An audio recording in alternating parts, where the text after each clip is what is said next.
Olá, hoje eu e a Denise Bacotina vamos conversar aqui com o Ivan Cabral e o Rodolfo Garcia Vasques, criadores da Companhia de Teatro Sátiros, uma companhia que já tem aí mais de 30 anos e que tem um trabalho importantíssimo de transformação de territórios, né? Aqui na Praça Roosevelt, a Praça Roosevelt no centro de São Paulo, passou por um processo de transformação muito importante a partir dos anos 2000 e que contou ali com o Ivan e o Rodolfo Sátiros como protagonistas nesse processo, junto com outros grupos, com outras pessoas, mas eles lideraram e capitanearam esse movimento, estão lá até hoje na Praça Roosevelt, eles vão contar aqui para a gente um pouco dessa história, e também eles, durante a pandemia, aí, se reinventaram com o teatro digital, criaram e ocuparam um novo espaço artístico, de expressão, de cultura. Eles vão contar aqui muito para a gente dessa experiência e também vão falar o que eles estão achando aí da cidade, dessa cidade que está emergindo para o pós-pandemia, né? Os desafios, oportunidades, o que muda, como é que fica a cultura, como é que fica a relação com a rua, né? Já que eles têm aí uma relação muito umbilical com o território em que eles atuam. Então é isso, a gente queria dar as boas-vindas a vocês aqui, Ivan e Rodolfo. Prazer ter vocês aqui com a gente. Gente. Muito bom mesmo. A gente Olá, Ivan, olá, Rodolfo, muito obrigada. Oi, gente, oi. É isso daí, né? Bom, vamos começar, né, Denise?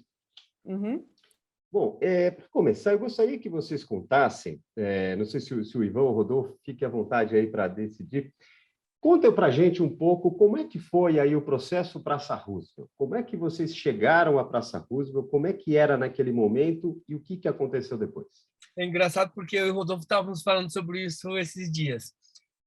No ano de 2000, Cleiton, quando a gente pegava um táxi na Paulista e falava assim, queremos ir para a Praça Roosevelt, eles levavam a gente para o Brás, porque existia uma Praça Roosevelt no Brás. E porque a Praça Roosevelt do centro da cidade, da Igreja da Consolação, a Praça Roosevelt que a gente conhece hoje, ela não existia. Era um território abandonado pelo poder público, abandonado pela cidade, era um lugar cheio de concreto, era um lugar muito escuro e um lugar que tinha muitos problemas de criminalidade. A gente chegou na Praça Roosevelt no ano de 2000 e era esse território que a gente encontrou. Muito tráfico, muita prostituição.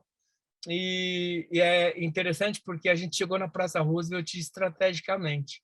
A gente quis chegar na Praça Roosevelt para colocar em prática uma teoria que a gente tem, que é a arte, que a arte pode modificar entornos, principalmente a arte do teatro, que é da artesania, né? O teatro é muito da artesania, a gente precisa estar presente, é presencial, é físico, tem toda uma relação física ali. E a gente conseguiu, cara, assim, eu acho que o que aconteceu ali na Praça Roosevelt foi a criação de um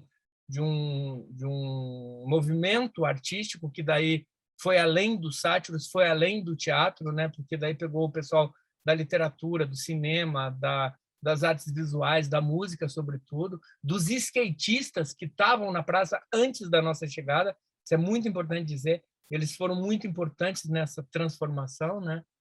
E a gente conseguiu, de maneira coletiva, modificar esse entorno e fazer com que o poder público depois viesse atrás, para corrigir esse abandono de anos e anos, décadas, né?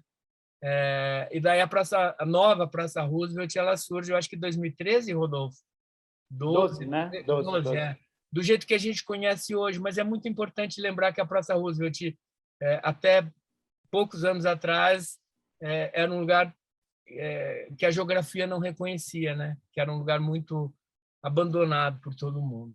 E a arte consegue jogar luz para esse território. E um dos desdobramentos também desse processo, né, Ivan, de recuperação ali da Praça Roosevelt pela arte, pelos teatros, foi a construção da praça, efetivamente, do novo projeto, como você falou, e também da SP Escola de Teatro, né?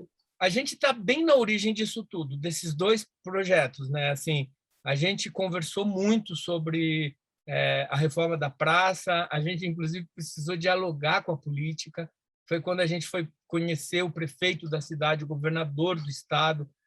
A partir desse momento aí que a gente chega na praça, a gente começa a dialogar com todo mundo que passou pela prefeitura, a gente conheceu. Inclusive agora, ontem a gente estava vendo o Alexandre o ministro Alexandre de Moraes, cara, ele já foi no Sátiros várias vezes, inclusive, quando ele não era ministro, quando ele trabalhava em São Paulo e quando ele trabalhava com o Kassab.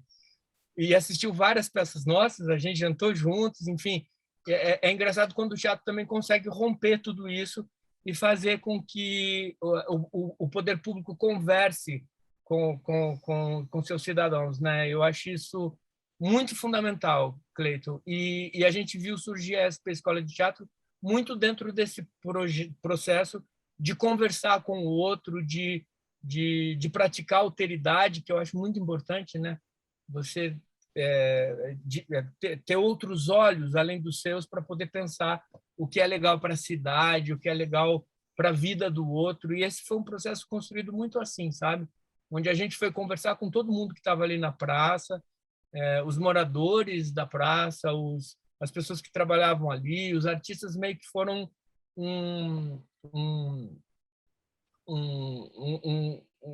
atores muito importantes desse processo. E pensando, né, Ivan e Rodolfo, na Praça Roosevelt, antes da pandemia, como que vocês avaliam que ela se tornou? Depois da pandemia? Antes da pandemia. Enfim, vocês chegaram na praça bastante degradada, aí teve a reforma, mas também houve um novo uso para a praça, um novo uso para essa região toda, né? Como é que vocês avaliam que essa região da cidade se tornou até a pandemia? Que claro que com a pandemia tudo foi interrompido, né? Sim. Então, houve um processo de gentrificação, né? Bastante intenso. Então, quando nós chegamos na praça, por exemplo, existiam alguns hotéis de prostituição de travestis, basicamente, e prédios abandonados, vários prédios abandonados, inclusive o prédio da SP Escola de Teatro era um prédio abandonado, né? E o que aconteceu é que houve uma valorização da região por causa da ação, principalmente dos teatros, que trouxe segurança, né, para a região e começou a despertar interesse de uma classe média que começou a comprar imóveis na região. Então, esse processo foi muito forte. Chegou até um momento que nós chegamos a pensar, meu Deus, mas já é outro lugar, não é mais o lugar que a gente modificou, pensamos até em sair da praça, só que daí a escola chegou e reforçou nosso vínculo com a praça e nos fez ressignificar a nossa relação com a região, né?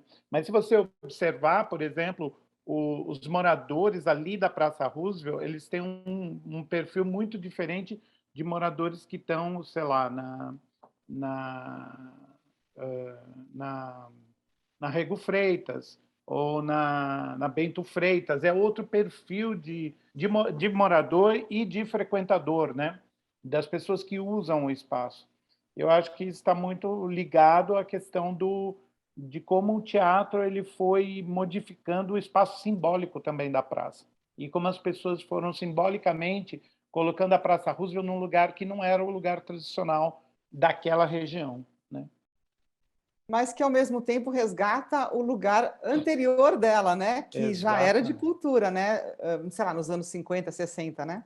Eu acho bacana a gente lembrar que o espaço ele também tem memória, né, Denise? Daí a gente vai falar de Bachelard aqui. Existe aí uma memória desse espaço que ela não... isso a gente não contava, na verdade, quando a gente... Quer dizer, a gente até sabia, mas imaginar que, dentro de um processo de transformação, a memória do espaço também seria importante, eu acho que isso também foi fundamental. Porque depois que as luzes se acenderam ali, imediatamente as pessoas começaram a saber onde era a Praça Roosevelt. É até interessante porque no início das nossas divulgações, lá em 2000, 2001, 2002 e 2003, a gente tinha que fazer um mapinha para as pessoas para elas chegarem à Praça Roosevelt. Porque, de fato, era um lugar que não era visível, que não se conhecia, que não se... Mas é bacana imaginar que, sim, a gente contou com isso. A Praça Roosevelt é o berço da bossa nova paulistana, né? Embora um movimento carioca, mas em São Paulo as reverberações da bossa nova vieram a partir da Praça Roosevelt. É o berço do cinema novo, é o berço do teatro. O teatro de arena está ali, né? Então tem sim uma simbologia aí, tem um lado simbólico muito importante que também nos interessa e nos interessa até hoje. Ultimamente, inclusive, é o lugar do debate público, né? Ou as coisas começam ou terminam na Praça Roosevelt.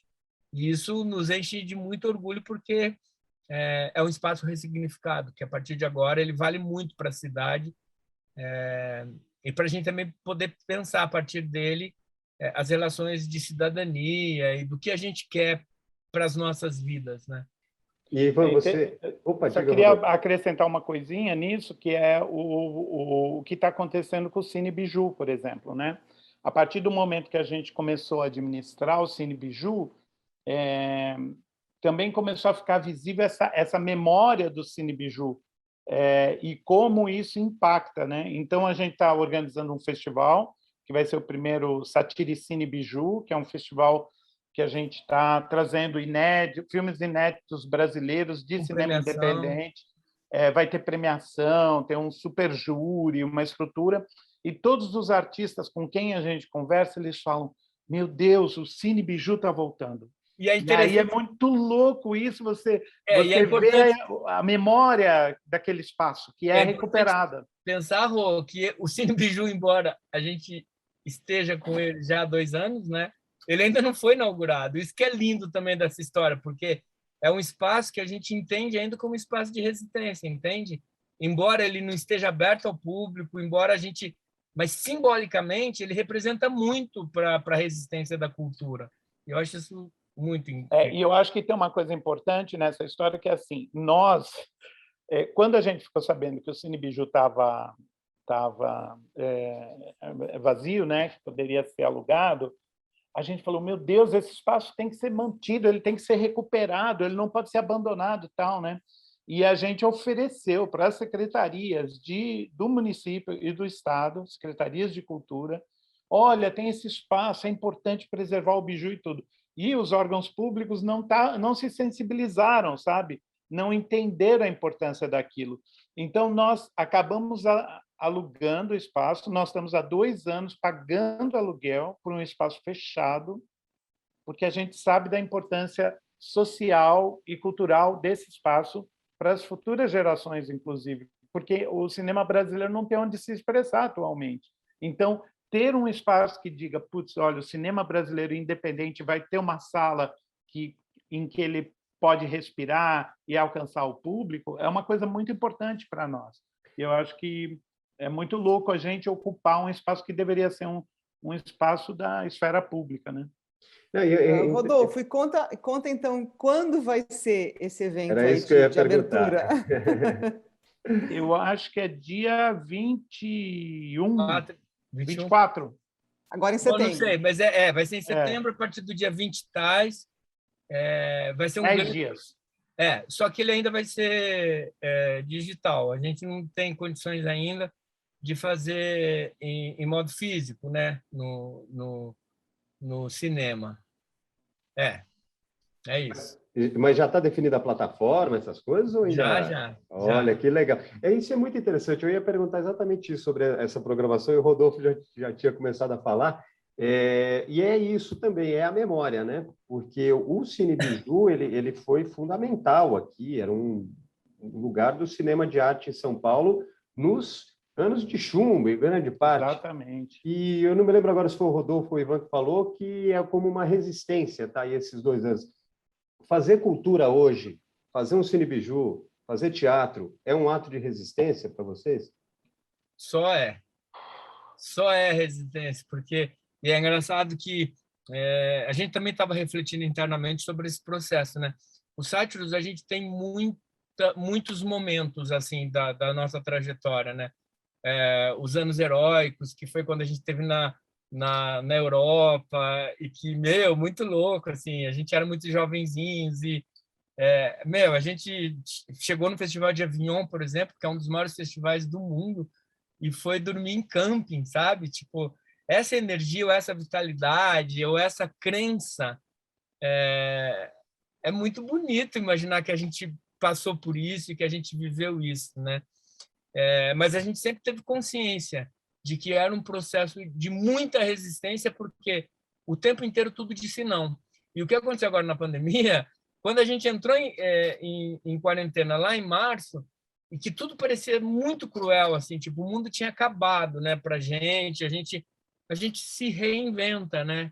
E isso acontece, Cleito, porque é, é esse ato de resistência que é um ato político, o não parar de trabalhar, o não e tem muita coerência. Se vocês pegarem as entrevistas nossas do ano passado, daquele período, você vai encontrar o mesmo discurso, ou seja, a gente não sabe para onde a gente está indo exatamente, mas esse processo de construção de uma via onde a gente é agente, de fato, e reconhece a importância de ser agente político, artístico desse processo, é fundamental, não tem como ser diferente. E eu só queria acrescentar uma coisa que é engraçado, assim. Eu acho que vocês devem sentir o mesmo que nós, né? É muito estranho quando você tem o poder central de um país, né? A figura máxima de um país, que fala explicitamente contra uma classe, né? E que ataca uma classe, né? Então, ser atacado por um presidente, por um rei, por um primeiro-ministro, dizendo essa classe tem todos os atributos péssimos, né? Essa classe não presta, essa classe é um câncer na sociedade. Isso é uma coisa muito pesada, é que a gente meio que relativizou isso e leva de uma forma leve, mas é muito pesado isso, né? É muito pesado para um jornalista, para um artista ouvir isso E as nossas categorias ouvem isso toda hora, né, gente? Então, vocês sabem que o trabalho de vocês é essencialmente político. Por mais que a gente esteja falando de cidade, por mais que a gente esteja falando de cultura, a ação política da Vida no Centro ela é fundamental, porque ela está desenhando caminhos, né? E eu sei que vocês sabem disso. Eu sei que vocês sabem da importância desse trabalho. É como a gente nos Sátiros. E esse o desespero agora. A gente também tem falado sobre isso, o voltar, né? É um ato político esse também, resistente também agora, arregaçar as mangas e abrir as portas. De que forma? Não sabemos ainda. O que está nos validando aí é a questão da segunda dose de todo mundo e passando os 15 dias da segunda dose. E quando todos estiverem vacinados com as 2 doses, a gente então vai... Agora a gente pode voltar, mas a gente não vê esse momento, não vê a hora de chegar esse momento, porque eu acho que vai ser uma outra luta agora, vai ser uma outra resistência a partir de agora, sabe? E tudo é política, né, Ivan? Não tem, nem tudo é partidário, organizado dessa maneira, mas tudo é política na vida, né? Eu acho que a gente está vivendo esse momento muito forte, né, de consciência disso, né?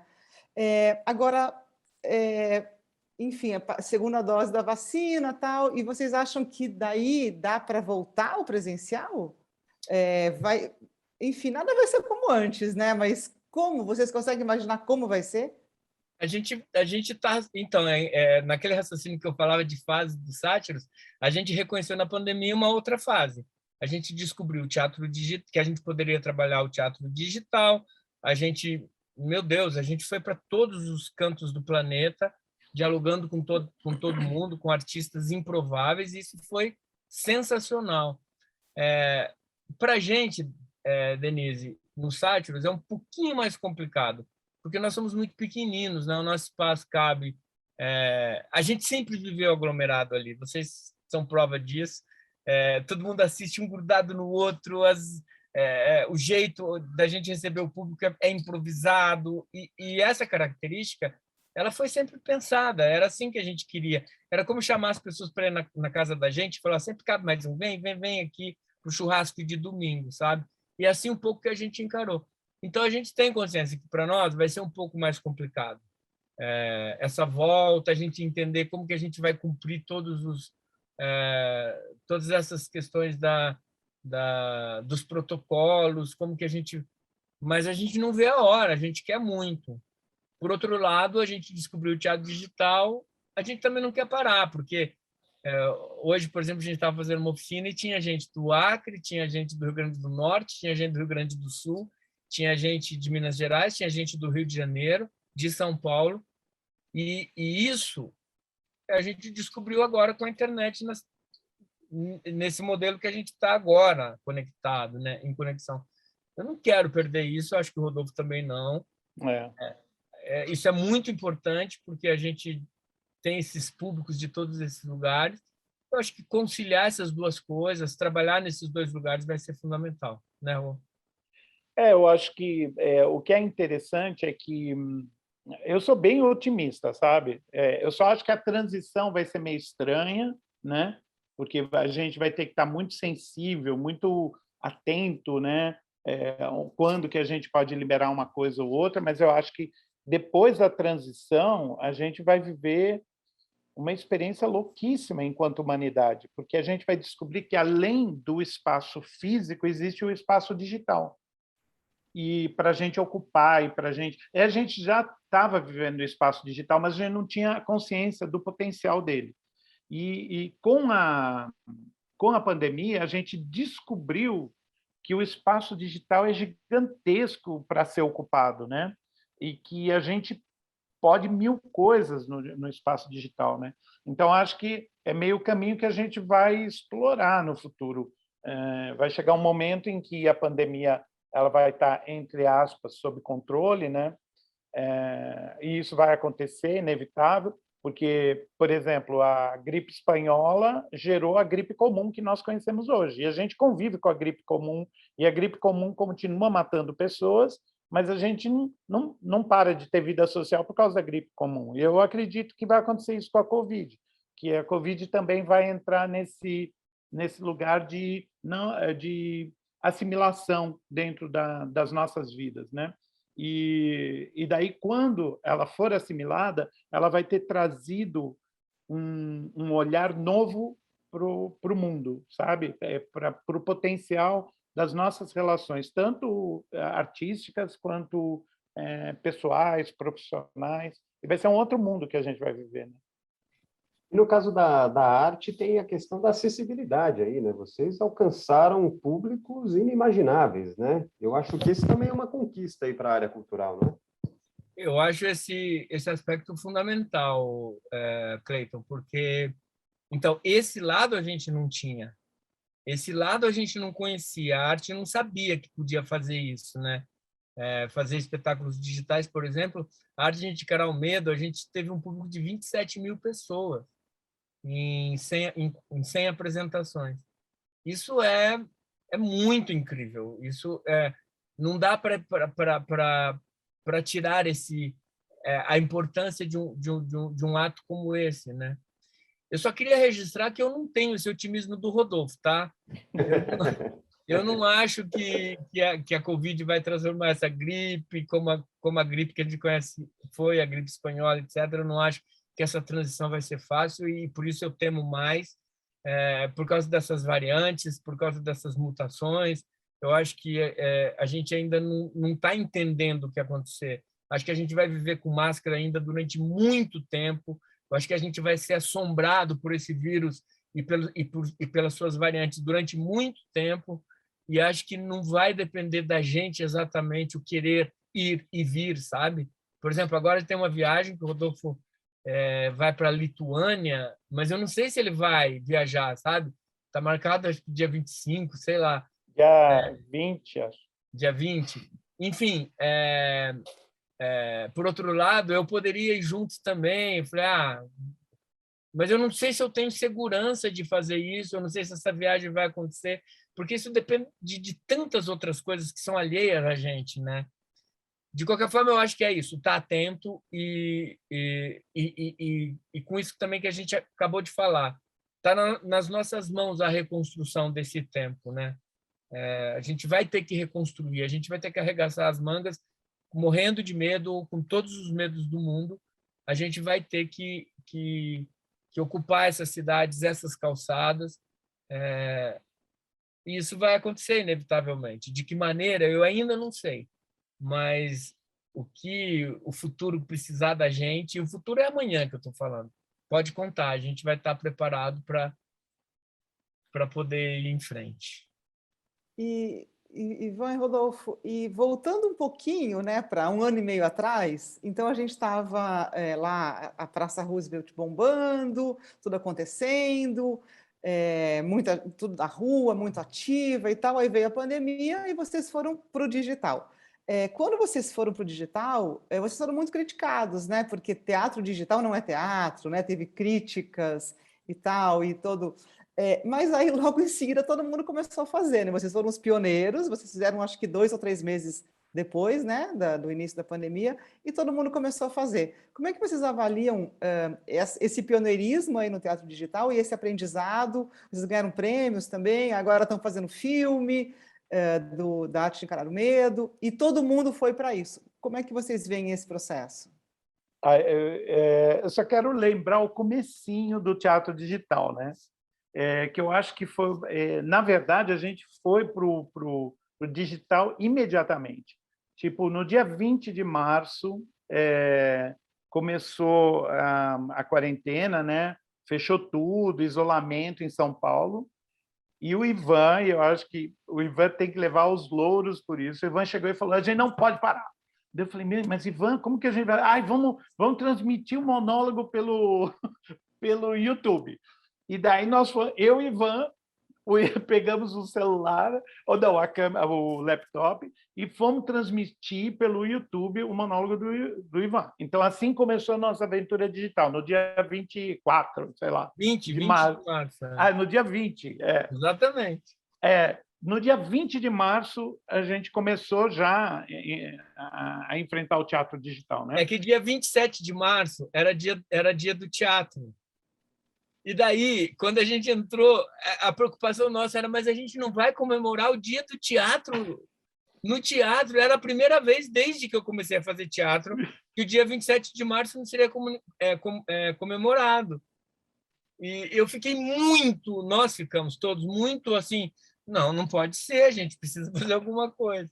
Não, mas o que é engraçado é que assim, a gente não sabia como fazer, né? Então a gente pegou lá no corredor do apartamento, tem aquele corredor cheio de livros e tal, eu fiz umas traquitanas lá nas luzes, a gente ligou a câmera, inclusive na primeira, que eu não sei se ainda está lá, eu apareço assim, conferindo antes de começar a transmitir. Está no YouTube. Eu vi, hein? É muito tosco, porque será que já está sendo transmitido, Ivone, Chiquito?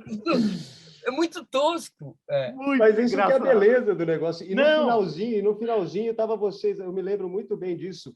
O Rodolfo assim saiu de trás da câmera e foi encontrar vocês querendo comemorar, assim, tal, e dava para ouvir o sussurro, mas estava ligado aí, daí estava preocupado: onde é que desliga aqui, não sei o que e tal. Mas vocês loucos para comemorar, assim. A gente deixou gravado justamente, eu falei para o Rodolfo, é um documento de um tempo. É um documento histórico. É muito legal. Né? É a história. Daí do monólogo, o que aconteceu? Né? Aí foi para o teatro mais estruturado. Vocês foram pioneiros no uso do Zoom para o teatro. Então, né? aí entrou a segunda fase. Chegou o famoso... Ai, meu Deus! O famoso Pimentel, da Simpla, assistiu a peça e ficou super tocado. E ele chegou para o Ivan e falou: Ivan, olha, eu ofereço uma sala de Zoom para vocês fazerem alguma experiência. Daí a gente falou: bom, vamos para a sala de Zoom, vamos ver o que acontece lá. E a gente não sabia nada dos recursos, não sabia nada. Tanto é que a gente só aprendeu a linguagem do Zoom mesmo, tipo 2 semanas antes do ensaio aberto, que foi acho que no dia 20 de maio. A gente ficou mais de um mês pensando como a gente ia fazer, se ia ser gravado, se não ia. E foi aí que a gente teve a grande... Nossa, descobrimos a linguagem, sabe? Então, a Arte de Encarar o Medo estreou logo no começo de junho, né? Ou seja, mas a gente não parou em nenhum momento. O Ivan ficou em cartaz no YouTube até a estreia da Arte de Encarar o Medo. Quando veio a Arte de Encarar o Medo, que a gente descobriu a linguagem, as pessoas não sabiam nem entrar numa sala de Zoom, ninguém sabia nada sobre o Zoom. Aí começaram os ataques, né? Porque eu acho que os ataques começaram muito fortes quando a gente assumiu: vamos estrear uma peça digital. E assumimos o nome, Teatro Digital. Aí que foi a confusão, que começaram os ataques. Misteriosamente, depois de alguns meses, estava todo mundo fazendo, assim, um monte de gente fazendo, inclusive pessoas que nos atacavam muito. Eu falava, meu Deus, mas como assim? Você falou que isso não é teatro e agora você vai? Né? Foi uma loucura o processo, foi sei lá o que foi aquilo, assim, foi uma aventura mesmo, E do aí ponto de vocês vista acham, estético. e vocês acham que o teatro digital veio para ficar? Ah, sim. Qual vai ser o futuro? Híbrido, digital? Eu acho que sim, eu acho que o bacana do teatro, e assim, quando a gente olha para a história do teatro, a gente vê isso, né? O teatro sempre teve onde estavam as pessoas, né? O Bolsonaro está falando isso, hein? O Bolsonaro está falando isso? Eu estou onde o povo está. Não, ele não tá onde o povo está, mas o teatro sempre esteve onde o povo estava, porque ele sai de uma estrutura física, de um lugar, ele vai para a rua, ele vai para a igreja, ele vai para o palácio, ele vai para as salas das casas, ele vai para os hospitais, ele vai para as escolas, ele vai para todos os lugares. E era inevitável que ele chegasse à internet, né? Porque é um espaço de compartilhamento. Então, sim, eu acho que nós não vamos querer perder o diálogo do pessoal que a gente encontrou no Acre, do pessoal que a gente encontrou lá na Amazônia, do pessoal que a gente encontrou no Rio Grande do Sul, do menino que assiste todas as nossas peças de Santa Catarina, divisa com o Paraguai e Argentina e Paraná, sabe? Que ganhou, que tem um nome, que tem uma história, porque a gente passou a conversar com essas pessoas. Então, e são muitas pessoas, entende? Eu acho que é quase como uma obrigação nossa, um pouco que a gente estava falando do papel, do nosso papel do artista na sociedade. Eu acho que se a gente abandonar esse pessoal agora, a gente vai ser muito cruel, a gente vai estar abortando uma possibilidade. Eu acho que a gente nem consegue mais, porque eu acho que todo mundo já está fazendo e todo mundo percebeu que é muito legal, sabe? Então, eu acho que continua. Esse teatro físico, né, que é o teatro que a gente sempre trabalhou e conhece, é óbvio que ele não vai acabar. É óbvio que a gente vai resistir até o final dos tempos e dos tempos e dos tempos, né? Mas eu acho que a gente tem que combinar coisas, porque é bacana também trocar experiência com muito diferente de você. E quando eu estou falando muito diferente, inclusive agora a gente vai ter apresentação em Calcutá, chegou hoje no meu e-mail as datas, daqui a pouco, agora em setembro, sabe? Eu não vou querer perder essa oportunidade, porque para viajar para Calcutá num grupo de 20 pessoas era muito difícil, e agora a gente pode estar lá, sabe? Acho incrível. Acho que sim, Denise. Acho que duvido que vocês também, a Vida no Centro, pare com esse formato que vocês estão apresentando agora. Acho que vocês estão ganhando, é muito legal, é muito importante para esse tempo, né? Que a gente redimensione o tempo. Exato, e eu acho que essa coisa de descobrir linguagem, descobrir novas formas de levar o que a gente tem adiante, né? Eu acho que isso tudo é um aprendizado que fica aí, né? E eu acho que tem um aprendizado que vai ficar para vocês muito forte, que eu queria que vocês comentassem, é o do intercâmbio internacional. Vocês já têm um intercâmbio internacional muito grande, né, na carreira de vocês, né? Pela escola, vocês já firmaram várias parcerias, mas agora vocês encenaram peças à distância com pessoas que estão em outros países, em diferentes continentes. Como é que foi isso? Antes de falar sobre isso, eu queria falar que o jornalismo também está se reinventando, né? Então, assim, não é só o teatro. Eu acho que alguém vai chegar para você e dizer: jornalista é só o cara que escreve em jornal? Não, jornalista é o cara que faz podcast, sabe? Assim, o jornalismo ele também se reconfigurou, né? E vocês são um exemplo disso. Agora, com relação aos intercâmbios internacionais, o que aconteceu é que a gente entendeu que o espaço digital tem outra dimensão, que não é a mesma dimensão do espaço físico. E essa outra dimensão, ela te permite estar em contato com o mundo, com quem você quiser. Então, por exemplo, a gente fez uma peça com atores do Quênia, que tinha um refugiado do Congo num Campo de refugiados. Num campo de refugiados no sul do Quênia, e que ele tinha um acesso precário à internet, e mesmo assim ele participou da peça. E que não saía do campo de refugiados há quantos anos? 9 anos. Há 9 anos, ele estava refugiado no Quênia, num lugar onde ele não saía. Isolado. E as pessoas poderem assistir ele falar, e ele falar sobre a realidade dele, sabe? Isso é um mundo novo que se abriu para o teatro, e como é que você vai negar que isso exista, ou que as possibilidades que isso traz, né? E fora, assim, quando a gente pensa em teatro físico, a gente sempre pensa em pessoas que podem chegar no centro de São Paulo para ver os sátiros. Mas e quem mora no interior do Acre? Quem mora numa ilha perdida? Quem é, por exemplo, a gente já teve público de Tóquio que era brasileiro, imigrante, que vivia em Tóquio e morria de saudade do teatro brasileiro. A gente teve público que assistiu a gente do hospital, que ia ser operado no dia seguinte, entende? Então são coisas. Você vai para um lugar que sabe, é incrível, assim. É como se você descobrisse uma nova possibilidade e altamente humana, né? Não é nada, não é. A gente pensa que é tecnologicamente super elaborado, mas, por outro lado, toca as pessoas chorando, as pessoas se emocionando, vendo, né? É muito incrível. Porque o que aconteceu também, que é importante nesse espaço digital, é que todas as nossas apresentações, todas, sem exceção, elas são precedidas por um bate-papo. Então, sempre quando a gente termina a peça, a gente vai conversar.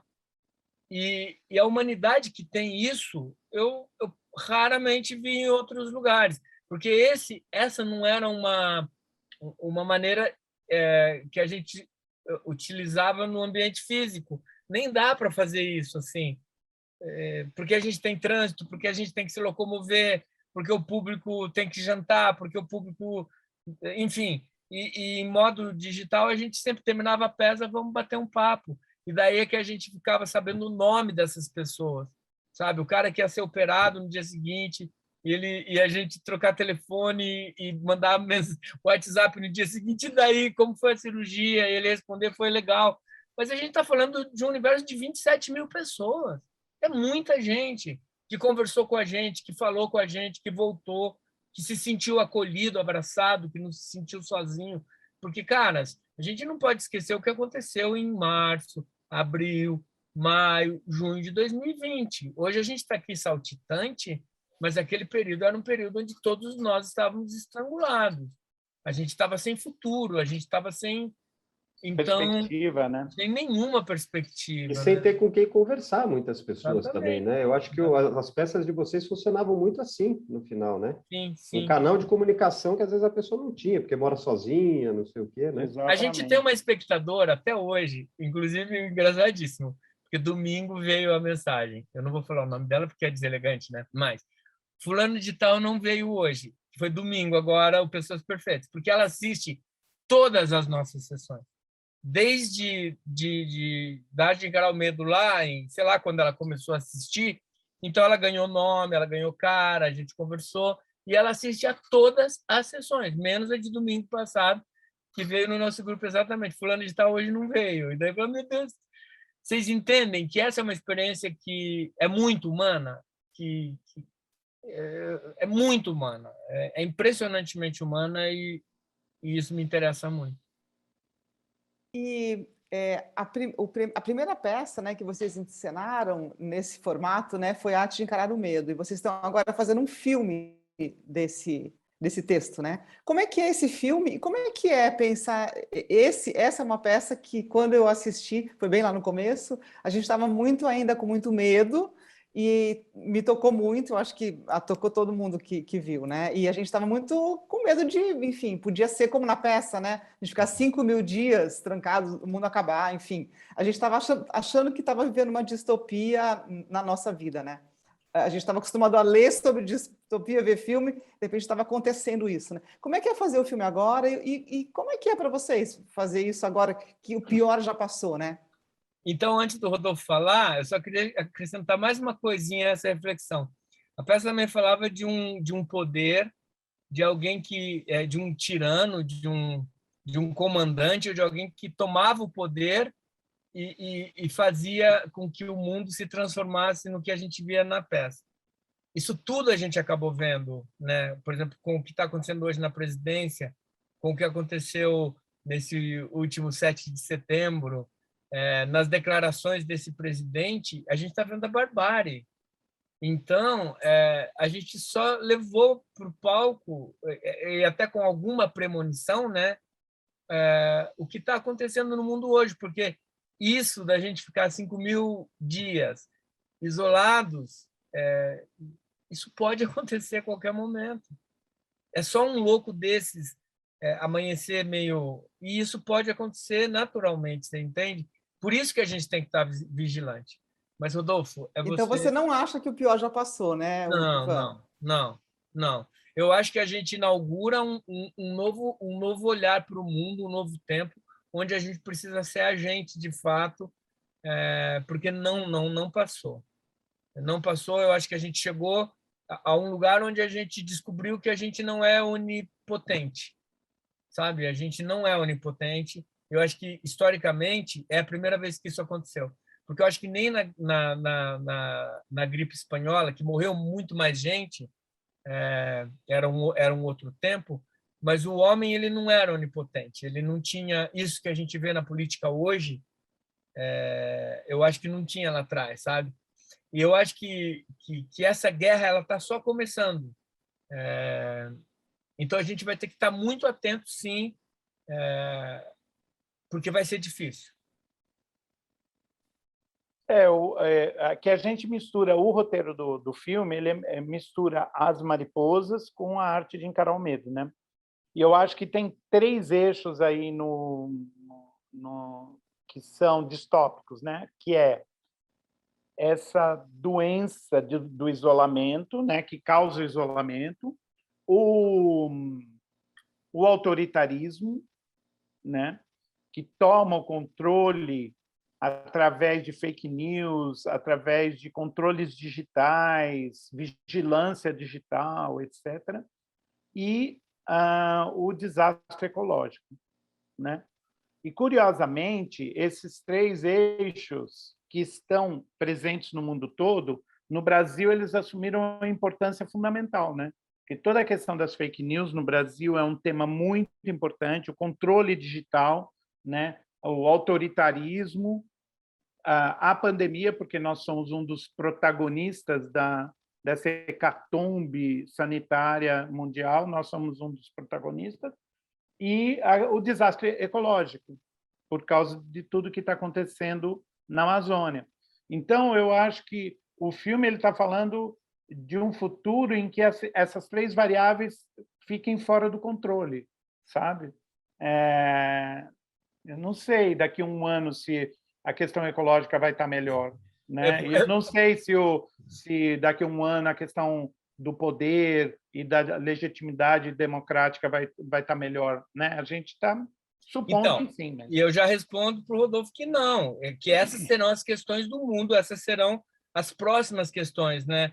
A questão do meio ambiente ela é fundamental, e ainda mais agora que a gente passou esse período todo da pandemia, isolados, numa reserva florestal, vocês não têm noção do que a gente viu aqui. Incêndios criminosos de pessoas que vieram, tacaram fogo, mas não foi uma, não foi 2, não foram 3 vezes, foram muitas vezes. O que está acontecendo com o mundo tá nos nossos narizes, né? O que a gente está vendo com a fake news, é um absurdo, assim. O mundo tá descarrilhado mesmo, assim. A ordem das coisas elas estão precisando ser medidas. Então, eu não acho que essas 3 questões que o Rodolfo elabora, que estão no filme agora, elas serão resolvidas nos próximos muitos anos, né? Quando eu disse o pior já passou, era em relação à pandemia. Realmente, o meio ambiente, realmente, a gente está indo numa escalada de destruição que a gente pode chegar num ponto em que inviabilize a nossa vida aqui na Terra. Denise, de onde surge a pandemia? Assim, pelo que a gente conhece, agora já estão aparecendo outras versões, enfim.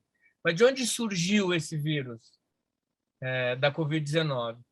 Ele vem de um desajuste ambiental. A gente está falando a mesma coisa, vocês entendem? É isso que provoca tudo que está acontecendo, né? Então, a origem acaba sendo tudo a mesma coisa, assim, né? E tem essa questão das ameaças à democracia também, que estão aí andando junto, né? Em vários lugares do mundo e aqui e não só, de modo muito forte, né? Exatamente.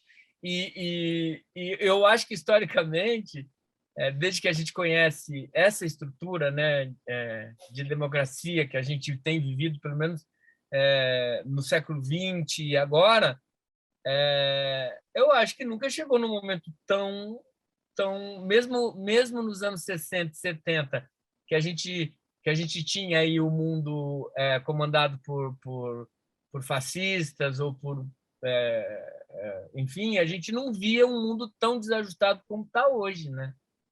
A gente tinha mais esperança de dias melhores, né? Que talvez tinha um isso ideal, não né, esteja tão forte. de luta, né? A gente, eu não sei, tinha lá uma coisa que a gente almejava, tinha utopia que parece que a gente lutava pelas mesmas coisas, né? E hoje eu não sei se a gente luta, a gente também falou de partido político, eu não sei se eu acredito mais em partido político, eu não sei se eu acredito na política, ou pelo menos do jeito que está sendo colocada e pensada. Por outro lado, a gente precisa desses políticos e a gente precisa dos partidos políticos, né? A democracia ela é regida por partido político. Sem os partidos políticos não existiria democracia, né? A gente sabe disso. Então, como que você equilibra essas coisas? Mas não tem utopia, isso para dizer isso. Hoje a gente, né? Mas eu acho que a gente já estourou o tempo deles assim absurdamente. Esse papo para a gente fala. Olha, a gente podia fazer uma série só com o Ivan. Com certeza, tá sensacional. Muito interessante. Mas para a gente encerrar, eu queria que vocês falassem cada um pouquinho sobre como vocês veem a cidade, né? O tema dessa temporada é Hackeando a Cidade, e a gente está discutindo qual que é a cidade que está emergindo pós-pandemia ou com a pandemia, né? Porque pós acho que não vai ter tão cedo, mas com a pandemia, que cidade surgiu e como é que vocês veem essa cidade? Começa você, Ivan. Eu achei interessante assim também, porque a pandemia me deu outra cidade, sabe? Embora eu fosse um habitante de Parelheiros já há muito tempo que a gente vem para cá e tal, mas ter ficado esse 1 ano e 6 meses, né, desde março do ano passado até agora aqui, isso me deu uma outra ideia de cidade, sabe? E eu passei a amar muito mais a nossa cidade, na verdade, e reconhecer também o centro, reconhecer. Eu acho que a pandemia ela não deu trégua, né, para essa questão. Principalmente a gente que vive ali no centro, na Praça Roosevelt, eles não acreditaram na pandemia, né? O povo continuou indo, insistindo, e eu achava, na verdade, se por um lado eu falava, meu Deus, indignado com essa postura, por outro lado eu falava que legal que a Praça Roosevelt não foi abandonada, seja por loucos, seja porque muito disso também vem da droga, da bebida que a gente acabou vendo e do descontrole. Mas, por outro lado, tinha ali a senhorinha do cachorro, tinha a escola infantil, tinha os skatistas, que eu acho. Então, eu achei, na verdade, e eu comecei a observar a cidade dessa maneira. Eu achei a cidade ordeira, na verdade, porque a partir de algum momento todo mundo com máscara, todo mundo civilizado, todo mundo se cuidando. Tinham exceções. A Praça Roosevelt me mostrou muitas exceções, na verdade. Mas, em geral, eu achei as pessoas respeitando de verdade o horror que a gente estava vivendo, né? Que a pandemia traga isso para a gente, que desperte isso, né? Essa coisa do coletivo, porque Eu acho que o uso da máscara, o distanciamento social, tudo que a gente foi aprendendo com a pandemia, eu acho que também foi nos direcionando no sentido de pensar como ser cidadão hoje, como caminhar no mundo hoje. E eu achei bonito, eu achei que São Paulo deu uma... Eu acompanhei também o número de vacinação e tal. Eu acho que a cidade foi bonita, ela fez um trabalho bonito. As pessoas estão tomando vacina, elas estão reconhecendo, elas estão usando máscara. Então, Denise, eu acho que a gente pode, isso mostra que a gente pode sim reconstruir esse tempo, reconstruir a cidade. E daí sim eu vejo um futuro bacana, porque eu acho que a gente está com muita saudade desses espaços, desses lugares. E acho que assim que a gente puder, mesmo com alguma dificuldade, que é o que eu estou falando, ainda vai demorar um pouco, mas não tem problema, a gente vai voltar a ocupar esses nossos espaços. E eu não vejo a hora disso acontecer.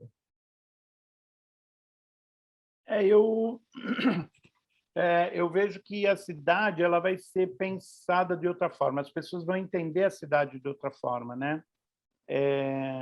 Eu posso estar no Sátiros de forma presencial e eu vou poder estar no Sátiros de forma digital.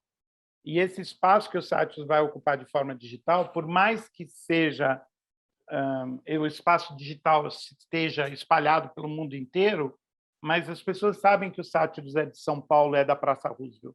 Então, a gente vai ligar, isso já é uma pesquisa que a gente tem feito há mais de 10 anos, né? Que era a coisa do Teatro Ciborgue e tal, né? Que é assim, porque você, de alguma forma, no espaço digital, você localiza as coisas.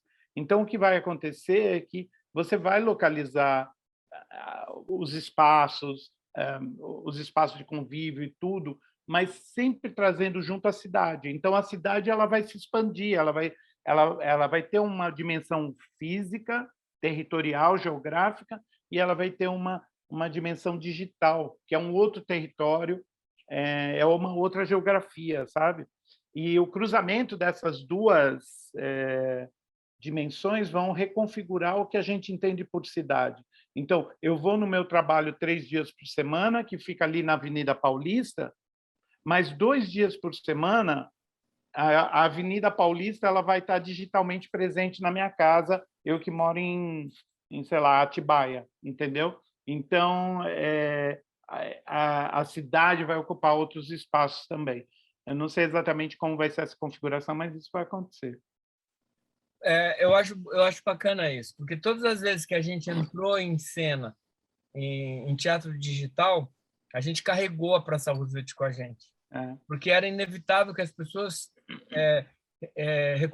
reconheciam os sátiros também com a Praça Roosevelt. Isso eu acho bacana, eu acho bonito também, porque todo mundo que vinha nos assistir falava, daí tinha uma reflexão sobre a praça, sobre o nosso espaço.